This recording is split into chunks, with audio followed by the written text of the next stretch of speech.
निकलती है। रीडिंग इस तरह निकली कि आपने ये कहा कि ये 0.4 है, ये 0 है, ये 0.7 है, तो ये आपके पास एक रेक्टेंगल आ गया and this is your triangle half base into height. तो जब आपने वैल्यूज़ निकाली तो आपके पास आंसर आया 4.2। ठीक है, फिर आपने क्या करा, define force, it is rate of change of momentum. ठीक है, तो आपके पास याद रखिएगा आज के बाद आप rate of change of momentum ही बोलेंगे फोर्स को, फोर्स की कोई और डेफिनेशन नहीं लिखेंगे। नहीं, zero, because now the only definition for force acceptable is rate of change of momentum. Product of mass and velocity acceleration is not at all acceptable, ये याद रखिएगा। वालेकुम, आपके पास जो फॉर्मूला है, जो डेफिनेशन है, वो आपके पास क्या है, rate of change of momentum. ठीक है जी, फिर वो आपसे क्या कह रहा है। अच्छा, अब यहाँ ये सवाल थोड़ा ट्रिकी है, तो आई वुड रियली लाइक कि आप लोग इसकी छोटी सी एक रिकॉर्डिंग कर लीजिएगा कि आप लोगों को याद रहे। अब आपको ये पता है कि जी वेलोसिटी टाइम ग्राफ का जो ग्रेडियंट होता है that is acceleration, point number 1। दूसरा, आपको ये पता है F is equal to m/a, just like शाफे जस्ट सेड। अब अगर एक्सेलरेशन बढ़ रही है तो फोर्स बढ़ रही है, अगर एक्सेलरेशन कांस्टेंट है तो फोर्स कांस्टेंट है, अगर एक्सेलरेशन कम हो रही है तो फोर्स कम हो रही है, because mass is a constant quantity, right, वो तो चेंज होगा नहीं। तो अब आपके पास ये पहला सेक्शन है, ये दूसरा सेक्शन है और ये तीसरा सेक्शन है। वो आपसे ये कह रहा है कि इन तीनों में in terms of force time आप प्लॉट करके दें। अब यहाँ आपकी एक्सेलरेशन कांस्टेंट है, स्ट्रेट लाइन का ग्रेडियंट कांस्टेंट होता है, तो अगर ग्रेडियंट कांस्टेंट है यानी एक्सेलरेशन कांस्टेंट है तो बेटा फोर्स भी तो कांस्टेंट होगी। दोबारा रिपीट करता हूँ कि this acceleration over here acceleration is constant, why, because straight line का जो ग्रेडियंट होता है वो कांस्टेंट होता है। तो अगर आपके पास एक्सेलरेशन कांस्टेंट है तो फोर्स भी कांस्टेंट होगी। तो आपका पहला ग्राफ किधर आया, यहाँ पर आया। ये स्केचिंग है, यहाँ वैल्यूज़ नहीं चाहिए, यहाँ बड़ा बड़ा लिखा है स्केच। फिर आपको पता है जिस पॉइंट पर एक्सेलरेशन नहीं है, यानी अगर मैं यहाँ ये ज़ीरो कर दूँ तो anything multiply by zero is zero, force भी आपके पास ज़ीरो हो जाएगी। नहीं आई समझ में फातिमा को? देखें, आपके पास ये हॉरिजॉन्टल लाइन है, इसका ग्रेडियंट ज़ीरो होता है, वेलोसिटी टाइम का ग्रेडियंट एक्सेलरेशन है, यानी इस वक्त एक्सेलरेशन ज़ीरो है। अगर एक्सेलरेशन ज़ीरो है तो anything multiply by zero will give you what, zero. तो आपके पास इस क्वाड्रेंट में आपके पास फोर्स भी ज़ीरो होगी। क्या ये बात समझ में आती है? And in the last quadrant it is decelerating, तो आपके पास एक्सेलरेशन कम हो रही है तो आपके पास फोर्स भी कम हो रही होगी। क्या ये बात समझ में आती है? लेकिन सर अगर पहले वाले में वो एक्सेलरेशन कांस्टेंट है क्योंकि वो ग्रेडियंट कांस्टेंट है, लेकिन वो वाला भी ग्रेडियंट कांस्टेंट है। हाँ, बट डीसेलरेटिंग ना, वो आगे चला गया ना, देखो अपने मीन पोजीशन से आगे चला गया। इसका ये एक्सेलरेटिंग है तो मतलब कि तो वो ऊपर जाना होता है ना। हाँ, तो फिर सीधी लाइन क्यों ड्रॉ किया? कांस्टेंट फोर्स ना, एक्सेलरेशन वाज कांस्टेंट ना, इसका भी एक्सेलरेशन कांस्टेंट है। इसका एक्सेलरेशन कांस्टेंट है बट इट इज डीसेलरेटिंग, तुम्हारी फाइनल वेलोसिटी कम हो रही है। तो फिर इसका वो फोर्स नेगेटिव होगा अगर हाँ, नेगेटिव होगा, लेकिन हम उस नेगेटिव को शो नहीं कर रहे। वैल्यू नहीं मांगा ना, जीरो से कम वैल्यू है।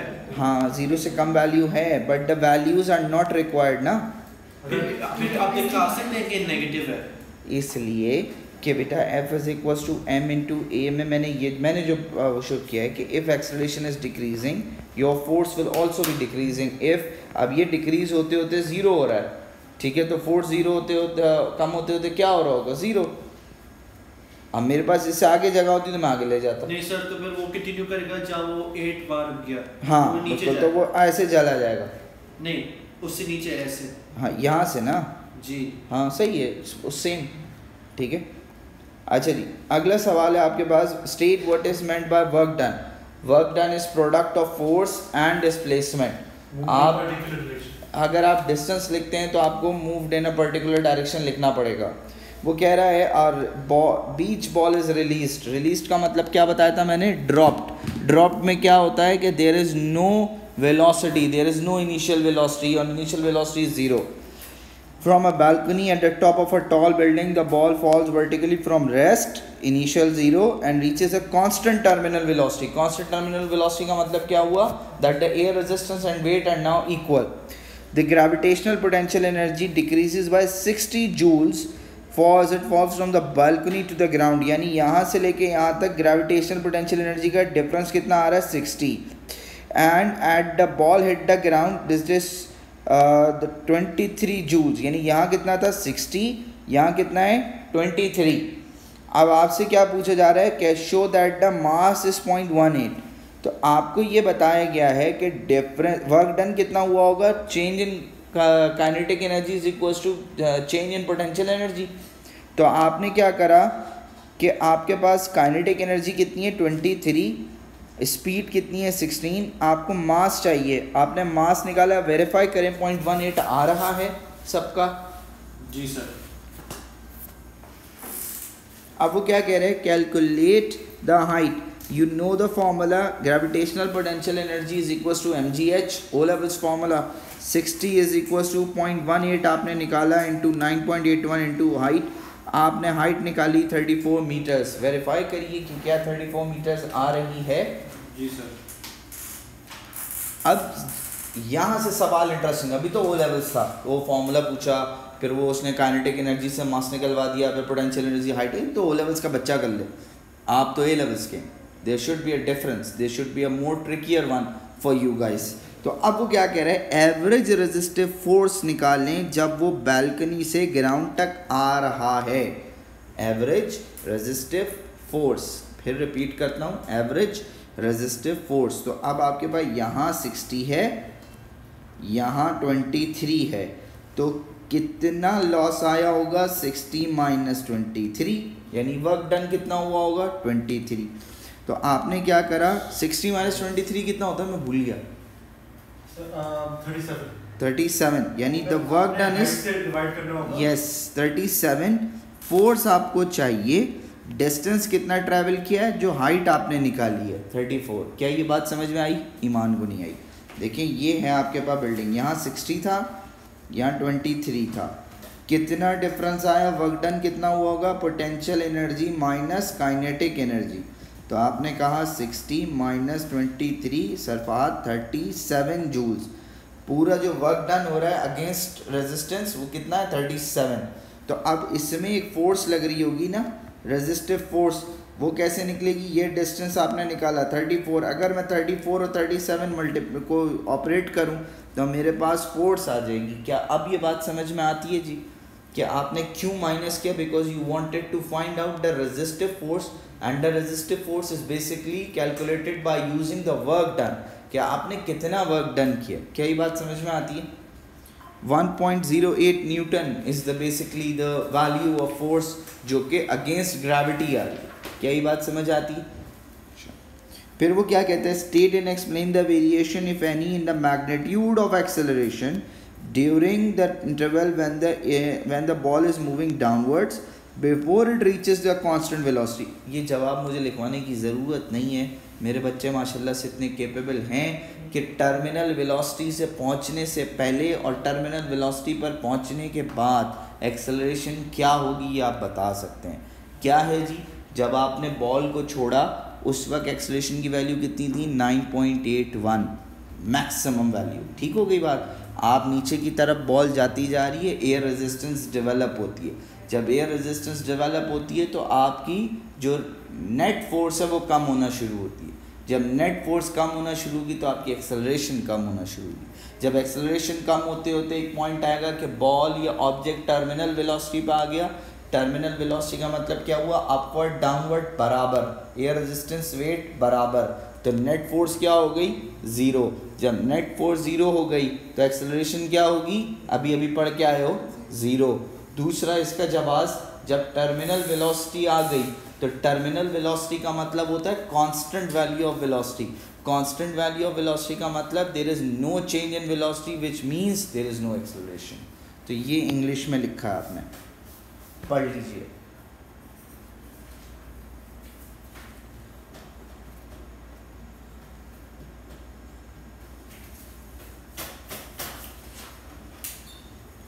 डन, आगे बढ़ते हैं। A spring is extended by a force. The variation of extension force graph is given as 3.1. कौन सा लॉ है जी? हुक्स लॉ है, बच्चे को भी पता है। Force is directly proportional to extension, वो जो ओ लेवल्स में भी पढ़ाते हैं, provided the spring constant remains conserved. फिर वो क्या कह रहा है आपसे? Determine the spring constant in newton metre. यहाँ क्या है? सेंटीमीटर या मीटर, यानी क्या होगा? कन्वर्ट होगा। मैंने आपको क्या बताया था कि अगर एक वैल्यू भी, सिंगल वैल्यू भी स्टैंडर्ड यूनिट में हो तो बाकी सारी जो स्टैंडर्ड में नहीं है वो कन्वर्ट होंगी। आपको एक बात और मैंने अर्ज़ की थी कि अगर आपके पास वाई एक्सिस पर फोर्स हो, एक्स एक्सिस पर एक्सटेंशन हो, तो आपका ग्रेडियंट होता है स्प्रिंग कांस्टेंट और एरिया होता है आपके पास वर्क डन या स्ट्रेन एनर्जी या इलास्टिक पोटेंशियल एनर्जी करके जो वो कहता है। तो आपसे अगर वो के मांग रहा है तो बेसिकली आपको क्या करना है? You want to find out, you would like to find out the gradient, and the gradient is 7 minus 0 over 5 exponent minus 2. Why did I do that? Because I wanted to convert this centimeter to meter. तो centimetre to metre अगर आपने जाना हो तो आप कुछ नहीं करते, 10 to the power -2 लगा देते हैं अपनी वैल्यू के साथ, तो वो मीटर में कन्वर्ट हो गई। क्या ये बात समझ में आती है? फिर आपने निकाला तो आपके पास आया 140 न्यूटन मीटर। ज़रा वेरीफाई करें जी, सही आया है? ठीक है। फिर वो क्या कह रहा है? स्ट्रेन एनर्जी या इलास्टिक पोटेंशियल एनर्जी निकाल। देखो इस साल तो ये इसने आप पर रहम कर लिया, यानी जो बच्चे ये दे रहे थे उन पर रहम कर लिया कि उसने दोनों नाम दे दिए। वो कोई एक नाम भी दे सकता है, यानी वो इलास्टिक पोटेंशियल एनर्जी भी कह सकता है, वो स्ट्रेन एनर्जी भी कह सकता है, वो वर्क डन भी कह सकता है। तीनों चीज़ों के नाम अलग अलग हैं, काम एक है, और वो काम क्या है Fatima? You have to calculate the area under the graph. फिर उसने क्या कहा? सिर्फ simple area under the graph नहीं निकालना, उसने कहा जब एक्सटेंशन 4 सेंटीमीटर है तब की वैल्यू निकाल के दो कि उस वक्त तक कितनी एनर्जी होगी। तो आप गौर से सुनिएगा, इसके 2 तरीके हैं सर जी। लेकिन अगर वो फोर्स कांस्टेंट देते फिर आपने मल्टीप्लाई नहीं करना होता। नहीं, लेकिन उन्होंने फोर्स कांस्टेंट दिया, फिर आपने इसका स्क्वायर भी कर दिया। मैं बताता हूँ। पहला तरीका है आपके पास elastic energy is equals to half f into x. दूसरा तरीका है elastic potential energy is equals to half k x square. We did these 2 equations in our theory class, right. और तीसरा आपके पास एरिया अंडर द, बेसिकली ये भी area under the graph ही है। तो अब आपने क्या करा? आपके पास 4 सेंटीमीटर पे आप देखो आपकी वैल्यू क्या है भाई? 5.6 न्यूटन। तो आपने कहा 1/2 5.6 और 4.0 एक्सपोनेंट -2। एक आंसर आएगा आपके पास जूल्स में, वो आंसर ज़रा मुझे बताइएगा। Sir 0.112 joules. अब इस तरीके से करते हैं, E is equals to 1/2 140 into 4.0 exponent -2 का स्क्वायर। आंसर बताइएगा। सर वो सेम आंसर था, मैंने वो दूसरे मेथड से कैलकुलेट किया। नहीं, मैं दोनों करा दूँ ना ताकि लोगों को याद रहे कि भाई what is method 1 what is method 2, जीते रहो। इसका मतलब क्या हुआ? अगर आप एक चीज़ को निकालने के मल्टीपल तरीके यूज़ करेंगे, you will and up getting a single value, change नहीं होगी वैल्यू। फार्मूले अलग अलग हैं, आप आंसर। अब मेरी बात सुने बहुत माजरत के साथ, अगर आप में से कोई मेमन बैठा हुआ है तो माजरत। पेपर में आपने मेमन बन के पेपर करना है। क्या मतलब हुआ मेमन बनने का? You have to fight for every single mark, every single mark. यहाँ उसने आपसे के निकलवाया है ना। अब अगर मैं ये वाला मेथड यूज़ करता हूँ और अगर मेरी कहीं ये गलती हो गई है तो इसके तो ज़ीरो मिले, और अगर मैंने ये भी गलती कर ली तो इसके भी ज़ीरो मिल गए, है ना। गौर से समझना बात को। अगर मैंने ये के की वैल्यू गलत निकाली है किसी वजह से और यहाँ मुझे ज़ीरो मिल गए, और मैं यहाँ ये फॉर्मूला यूज़ करता हूँ और ये भी गलत कर देता हूँ, नहीं सर, ठीक है, बाय चांस गलत कर ऐसे नहीं करते कि कहते हैं अगर वही कोई कह रहा गलत है, वही कह रहा हूँ, वही कह रहा हूँ। एक मार्क डिडक्ट कर सकते हैं, नहीं बाद में कंटिन्यू कर सकते हैं। नहीं, वही तो समझाना चाह रहा हूँ। ये गलत हो गया तो ये भी ज़ीरो, लेकिन अगर, अब गौर से सुनना, अगर आपने ये गलत किया है कि, और इस गलत वैल्यू को लेके यहाँ पर कैलकुलेशन इस वैल्यू के हिसाब से सही किए तो यहाँ आपको ECF मिल जाएगा। जी ये क्या रहता? यस, ये बच जाएगा।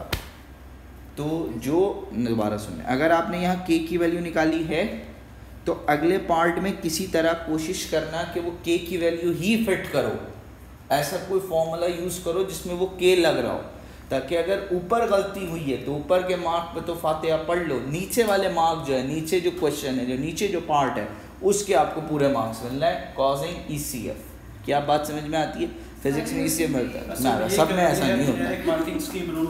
यस, ठीक है। अब आते हैं आगे।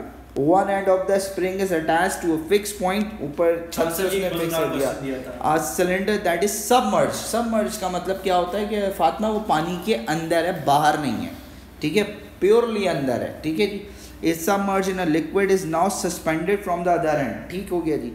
आप the cylinder has length 5.8 centimetre, cross sectional area, weight, cylinder is in equilibrium when the extension of the spring is 4। Equilibrium का मतलब क्या होता है कि अपवर्ड और डाउनवर्ड बराबर है, ऐसे ही है। अगर वो लिक्विड है तो मैंने आपको ये बताया था कि इसका वेट होगा, इस पर आपके पास एक अपथ्रस्ट होगा, and if the object is moving तो ड्रैग फोर्स होगी। तो ईमान क्या यहाँ पे ड्रैग फोर्स होगी? नहीं होगी। क्यों नहीं होगी? Because it is at rest, ये मेंशन किया हुआ है। सो इट मीन्स आपके पास ये वाली जो फोर्स है ये नहीं है। तो अब आपको अगर रिजल्टेंट निकालना है, because upthrust is difference of forces, difference of pressure, तो आपने क्या करा, आपने कहा कि सरफात डाउनवर्ड है 6.2, अपवर्ड है 5.6, आपने कहा 0.6 न्यूटन की अपथ्रस्ट लग रहा होगा। क्या ये बात समझ में आती है? दोबारा सुनिए। हाँ, आपके पास ये है आपका वेट, मैं डायरेक्ट कर रहा हूँ ना, ये आपका अपथ्रस्ट है। तो आपसे वो पूछ रहा है अपथ्रस्ट की वैल्यू बताओ। मुझे ये पता है कि जो इस स्प्रिंग में फोर्स है that is 5.6 and the weight is 6.2। तो अगर मैं दोनों का डिफरेंस निकाल लूँ तो मेरे पास अपथ्रस्ट फोर्स आ जाएगी यूजिंग वो ओ लेवल्स का डिफरेंस ऑफ फोर्सेस वाला, रिजल्टेंट फोर्स वाला। यस, आर्किमिडीज प्रिंसिपल वाला 5.6 ये रहा जी ग्राफ से। कैसे 5.6? उसने कहा 4 सेंटीमीटर पर वो जो स्टेबल आ गया। अब वो 4 सेंटीमीटर पे फोर्स की वैल्यू कहाँ से निकलेगी ईमान? वो ग्राफ से निकलेगी। क्लियर होती है बात? फिर आते हैं जी आगे। अब वो क्या कह रहे हैं, calculate the difference of pressure. Difference of pressure कैसे निकलेगा? Bottom face and top face. ये आपको बड़े आराम से आप निकाल सकते हैं कि भाई आपके पास फोर्स है, आप एरिया का डिफरेंस निकालें, प्रेशर इस फॉर्मूले में रखें, आपके पास आंसर आ जाएगा। आप अगर रॉ GH से करना चाहते थे आप रॉ GH से भी कर सकते हैं, कोई टेंशन नहीं है, ठीक है। दोनों तरीके आपके सामने। मैंने डायरेक्ट फोर्स अपॉन एरिया से कर दिया और एरिया में मैंने दोनों का सब्ट्रैक्शन कर लिया। आप दोनों को अपने प्रॉपर तरीके से करें raw GHT minus raw GHB वाले से, तो आंसर सेम आएगा, 500 ही आना है। ठीक होती है बात? आगे बढ़ें, फिर आते हैं आगे। अब वो क्या कह रहे हैं, डेंसिटी निकाल के दो। आपने प्रेशर निकाल लिया, आपको उसने हाइट दे दी, आपको G की वैल्यू पता है, तो क्या डेंसिटी नहीं निकल सकता रॉ GH से? वो सामने देखो रॉ GH, आपको प्रेशर के निकाल लिया आपने, G की वैल्यू आपको पता है, हाइट आपको पता है, आपने सिंपल मैथमेटिक्स से डेंसिटी निकाल ली। वो कह रहा है आपसे कि एक और लिक्विड डाल दिया आपने, अब ये लिक्विड रिप्लेस कर दिया, पानी बहा दिया और वैक्स डाल दी या कोई और चीज़ डाल दी जिसकी डेंसिटी ज़्यादा है। अब अगर डेंसिटी ज़्यादा है तो आप थ्रस्ट पे क्या फ़र्क पड़ेगा? भाई देखो, अगर आपको याद हो तो अपथ्रस्ट का फॉर्मूला था रॉ GV, है ना, रॉ GV। V क्या था? Volume of object. ये तो कांस्टेंट है, छोड़ दो भाई, सिलेंडर अंदर ही अंदर चेंज तो नहीं कर रहे ना आप, ठीक है। G की वैल्यू आप चेंज नहीं कर सकते। आपने क्या करा, डेंसिटी ऑफ लिक्विड बढ़ा दी, यानी पानी की जगह मोम यूज़ कर लिया। मैं एग्जांपल दे रहा हूँ, ठीक है, यानी हार्डन। तो अगर ये बढ़ाओगे तो ये क्या होगा, बढ़ जाएगा। अब अगर ये बढ़ गया तो इसका मतलब डाउनवर्ड वेट बढ़ गया, तो अब वो जो ऊपर वाली फोर्स है वो कम हो गई, ठीक है, यानी कि अब ज़्यादा नीचे जा रहा है ऑब्जेक्ट, तो आपकी जो स्प्रिंग की एक्सटेंशन है वो कम हो जाएगी। ये करके देखिएगा, सवाल वैल्यूज डाल के देखिएगा, बड़ा मज़ेदार सवाल है ये, बहुत मज़ा आया होगा आप लोग करने में। फिर आते हैं जी आगे, वो कह रहा है principle of superposition. Principle of superposition क्या है कि जब दो या दो से ज़्यादा वेव्स एक पॉइंट पर टकराएं such that there is a resultant, जिसका एम्पलीट्यूड या ज़्यादा हो या कम हो। सामने देखें कि भाई आपके पास दो वेव्स टकराएंगी such that their individual displacements is either added और subtracted, this is principle of conservation of momentum. फिर वो क्या कह रहा है कि भाई पॉइंट मेटल प्लेट का फंक्शन बताओ। मेटल प्लेट का फंक्शन ये, it acts as a reflector, वहाँ जाके वेव्स टकरा के वापस आ रही है स्क्रीन की तरह, स्टॉप करेगा ना, रिफ्लेक्ट भाई स्टॉप करेगा। मैं जाके दीवार से जाके टकराऊंगा तो मैं आगे तो नहीं जा सकता, स्टॉप करके रिफ्लेक्ट कर रहा है, हाँ तो रिफ्लेक्शन कर रहा है ना, जिसकी वजह से वो स्टेशनरी वेव बन रही है। अब मैं फातिमा को बोलूँ फातिमा भागती भी जाओ, शीशे से टकरा जाओ, शीशा जो है वो फातिमा को बर्दाश्त नहीं कर पाएगा, शीशा टूट जाएगा, फातिमा नीचे गिर जाएगी। लेकिन अगर मैं कहूँ फातिमा से कि भागती भी जाओ दीवार से टकरा जाओ, तो दीवार तो ऐसे नहीं होगा दीवार टूट जाए फातिमा आगे निकल रहा है। तो मेटल प्लेट का काम क्या है कि वो वेव्स को रिफ्लेक्ट बैक कर रहा है वापस, ना बेंड करेगा, ना मीडियम चेंज करेगा, ना डायरेक्शन चेंज करेगा, वो वापस फेंक देगा, ये काम है। ठीक है जी। फिर वो क्या कह रहा है, फ्रीक्वेंसी और इन गीगाहर्ट्ज़। अच्छा, इस तरह के सवालात पेपर 2 में बहुत आते हैं और बच्चा प्रेशर में ना गलती करता है। भाई उसने आपको गीगाहर्ट्ज़ बता दिया, उसने आपको वेवलेंथ बता दी, लेकिन आपको स्पीड नहीं बताई। अब आप परेशान हो रहे हो पेपर हॉल में कि सर स्पीड तो है नहीं, तो उसने आपको नाम तो बताया है, उसने आपको कहा है कि भाई माइक्रोवेव्स है, माइक्रोवेव्स की स्पीड ऑफ लाइट होती है। मैंने जब मैंने आपको जो इलेक्ट्रोमैग्नेटिक स्पेक्ट्रम पढ़ाया था उसमें मैंने आपको बताया था radio, micro, infra, visible, ultra, x ray, gamma. Raju मामू is visiting uncle Ishan garden, इन सब की स्पीड कॉमन है। तो यहाँ से आपने गीगाहर्ट्ज़ में वैल्यूज़ निकाल दें। ये याद करने का तरीका ना, radio, micro, infrared, visible, ultra, x ray, gamma. भाई हमारी इंग्लिश तो इतनी अच्छी नहीं है ना, तुम लोगों की माशाल्लाह से है, हमारी नहीं। हम तो राजू मामू वाले से याद करते हैं, बच्चों को भी याद कराते हैं। आसान ज़िंदगी आसान रखो। हाँ चलो ठीक है। 7.5। अब वो क्या कह रहे हैं आपसे, microwave receiver stationary initially place at position x where it detects an intensity minimum. Intensity minimum से मुराद क्या है? हमने वो क्वेश्चन में गलत किया था, डिस्टेंस। कौन सा? नीचे जा, मीटर मांग रहा है। हाँ एक मिनट ना, वो तो मैंने करा नहीं। वो हाफ वेवलेंथ, हाँ वेवलेंथ था, वो वैल्यू कैलकुलेट करेंगे। दोबारा सुना, आपके पास वो मिनिमम इंटेंसिटी का मतलब क्या होता है? Destructive interference. डिस्ट्रक्टिव इंटरफेरेंस का मतलब क्या होता है? जब आपके पास हाफ वेवलेंथ होगी, हाफ वेवलेंथ आपके पास गिवन है, आपको 2 से डिवाइड करके आप आंसर लिखेंगे। ज़रा वेवलेंथ हार्ट का डिवाइड करें ज़रा, देखें। जब आपके पास डिस्ट्रक्टिव इंटरफेरेंस हो रही है, डिस्ट्रक्टिव इंटरफेरेंस का मतलब है कि आपके पास स्टेशनरी वेव बन रही है, एग्रीड। डिस्ट्रक्टिव इंटरफेरेंस की वजह से आपके पास लेंथ कितनी होगी? Half wavelength. ये याद रखिएगा। वो मैंने जो केसेस कराए थे उसमें पहला केस यही था, दोनों एंड से अगर बंद हो तो आपके पास दोनों साइड पे नोड बनता है और लेंथ होती थी 2L, अगर याद हो आपको। तो आपने पास डिस्टेंस कितना आ रहा है अरफा? डिस्टेंस आ रहा है 0.02 मीटर्स। अब वो आपसे क्या कह रहा है, determine the number of intensity maxima that are detected by receiver as moves from x to position that is 9.1 centimetre away from x। 9.1 centimeters now your total length and you want to find out how many maximas are there। तो आपने पहले wavelength निकाली और उस wavelength को round of करा तो आपके पास मैक्सिमा। पहले तो इनिशियली इंटेंसिटी मिनिमम पे होता है, हाँ, मतलब तो वो क्वार्टर वेवलेंथ पे जाकर फिर तो वो मैक्सिमम होता है, फिर उसके बाद हाफ। Yes, half. तो आपने 2 दफ़ा हाफ किया तो आपके पास λ/2 and then you got the value of 2.55। ये करके देखिएगा, आप लोगों से हो जाएगा इजीली। आपका आंसर क्या है? 2 point something कुछ। अब आते हैं, मैं करा देता हूँ दोबारा। A source of sound is attach to a rope, यानी ये आपके पास एक सायरन है और आप इसको कांस्टेंट स्पीड पे गोल दायरे में घुमा रहे हैं, ठीक है जी। अब वो क्या कह रहे हैं, बच्चा ऑब्जर्वर है, खड़ा हुआ है स्टेशनरी, वो कह रहा है कि जो सोर्स है इसकी स्पीड है जी 12 मीटर पर सेकेंड, इसकी जो इससे फ्रीक्वेंसी निकल रही है यानी एक्चुअल फ्रीक्वेंसी फातिमा वो कितनी है 951। वो कह रहा है स्पीड ऑफ साउंड इज 330 यानी जो साउंड आ रही है वो 330 मीटर पर सेकेंड की।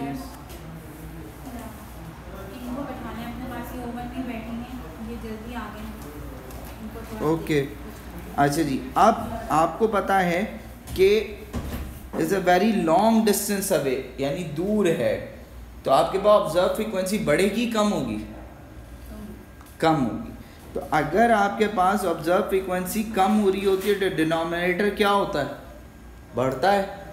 नहीं आ रही फातिमा को समझ में, दोबारा सुनो। देखें अगर वो दूर है तो आपको ऑब्जर्व फ्रीक्वेंसी कम आ रही होगी। जब आपके पास ऑब्जर्व फ्रीक्वेंसी कम आ रही है तो डिनोमिनेटर में आप माइनस नहीं यूज़ करेंगे, प्लस यूज़ करेंगे। ये बात समझ में आती है? बाकी सारे पैरामीटर्स हैं आपके पास, तो आपने क्या करा, ऑब्जर्व फ्रीक्वेंसी निकाली, वो आ रही है 918। क्लियर है ये बात? फिर आते हैं, वो कहते हैं सर्कुलर पाथ है जिसका रेडियस है 2.4 मीटर, टाइम निकालो। तो भाई आपको ये पता है कि आपके पास जो डिस्टेंस है वो पाई आर के बराबर है। क्यों पाई आर के बराबर है? सरकमफेरेंस तो 2 पाई आर होता है, क्योंकि सर तो वो ऑब्वियसली हैज टू आधा मूव इन वे, यस, या फिर मूव फॉरवर्ड, आधा मूव करेगा ना, आधे का मतलब पाई आर। तो आपके पास डिस्टेंस की जगह क्या आया, पाई इंटू आर, और टाइम निकालना था आपके पास। स्पीड कितनी थी? स्पीड ये रही जी 12। तो आपने क्या करा, इसको सॉल्व करा तो आपके पास आंसर आया 0.63 सेकेंड्स, यानी वो 0.63 सेकेंड्स में या तो करीब आ रहा होगा या दूर जा रहा होगा। क्या ये बात समझ में आती है? लास्ट क्वेश्चंस में आ गए अब हम। वो कह रहा है किरचॉफ्स का फर्स्ट लॉ बताएं। किरचॉफ्स का फर्स्ट लॉ था लॉ ऑफ चार्ज, और सिर्फ जो दूसरा लॉ था वो था law of conservation of energy.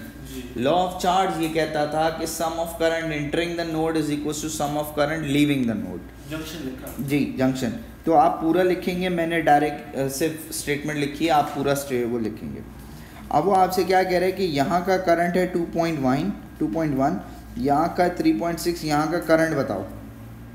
तो आपने माइनस करा तो आपके पास कितना आया, 3.6 minus 2.1 is I guess 1.5 ampere. यहाँ कितना करंट जा रहा है, 1.5 एम्पेयर। कोई मसला नहीं आई? बात समझ में नहीं आई? देखो ये है 3.6 एम्पेयर, ये है 2.1 एम्पेयर। अब इन दोनों के सब्ट्रैक्शन यहाँ जाएगी ना, दैट इज़ 1.5। क्लियर ईमान? हाँ या ना? ठीक है। फिर आपने कहा कि सर मैं 1.5 पे देखूंगी कि मेरे पास फिलामेंट लैम्प का वोल्टेज कितना आ रहा है, दैट इज़ 4.4 वोल्ट्स। ग्राफ से मुझसे मांगा गया था रेजिस्टेंस निकाल के दो। तो मैंने कहा सर फहद आपको पता है वोल्टेज है 4.4, करंट है 1.5, डिवाइड करो, आपके पास आंसर आता है 2.93 या 3। क्या ये बात समझ में आती है? क्लियर है? क्या नाम है तुम्हारा? आयजा। क्लियर? अच्छा, दोबारा इसको मैं 10 दफ़ा समझा देंगे बेटा, दोबारा सुन लें, सफाई करते हैं इसकी। मुझसे क्या मांगा गया? मुझसे ये मांगा गया इसकी रेजिस्टेंस निकालो। ठीक हो गई बात? रेजिस्टेंस का फॉर्मूला होता है वोल्टेज अपॉन करंट। ना वोल्टेज है ना करंट है, तो कैसे यूज़ होगा? अब पहले करंट निकालेंगे, फिर वोल्टेज निकालेंगे, फिर इस फॉर्मूले पे आएंगे। करंट कैसे निकलेगा? ये 3.6 है, ये 2.1 है, इन दोनों को माइनस करूँगा, यहाँ का करंट आ जाएगा बेटा। तो क्या आया, 3.6 माइनस 2.1 इज़ 1.5 एम्पेयर। यहाँ का करंट कितना आ गया? 1.5। नहीं, पैरेलल वो उसमें एक इंटरनल रेजिस्टेंस है ना, 12 से कुछ माइनस हो रहा होगा, 12 पूरी नहीं आ रही। हाँ, अगर ये ना होता तो मैं कहता नीचे 12 है। ठीक हो गई बात? अब आपके पास क्या हुआ, 1.5 पे आप ग्राफ में देखो, आपके पास वोल्टेज कितना आ रहा है, 4.4। तो अब आपने क्या करा, ये हो गया 4.4, ये हो गया 1.5, डिवाइड करा, आंसर आया 2.93 ओम। क्या अब समझ में आता है मेरे बेटे को? सवाल पूछ लिया करो, सवाल पूछने में क्वेश्चन। फिर वो कह रहे हैं इंटरनल रेजिस्टेंस निकाल के दो। Sir what about the internal resistance of जो वो रेजिस्टर भी कनेक्टेड है? हाँ सबर, अब आपके पास दो तरीके हैं, या तो आप एक्सटर्नल रेजिस्टर कनेक्ट करके कर लें, या फिर आपको ये पता है कि भाई ये सिर्फ ये सर्किट है, यहाँ का करंट 1.5 रहेगा, तो मैं इस लूप को कंसिडर करते हुए इस आर की वैल्यू निकाल दूँ। कैसे करूँगा? मैंने कहा terminal voltage is equals to V plus I R. V कौन सा? जो बल्ब पे था, ठीक है। तो E is equals to V plus I into R. 12 is equals to 4.4 plus 3.6 into R. R की वैल्यू निकालें ज़रा, आपके पास क्या आ रही है?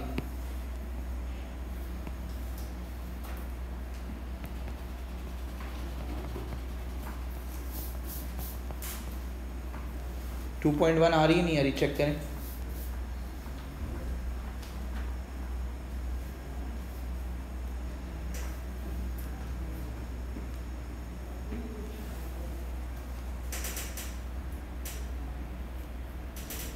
शाफे चेक करो बेटा, कुछ ना। E is equal to V plus I R, ये वाली इक्वेशन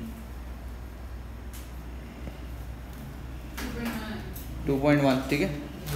अब वो क्या कह रहे हैं? Initial energy is 470। जब आपने उसको ऑन किया, कितनी देर के लिए ऑन किया आपने? टाइम निकालना।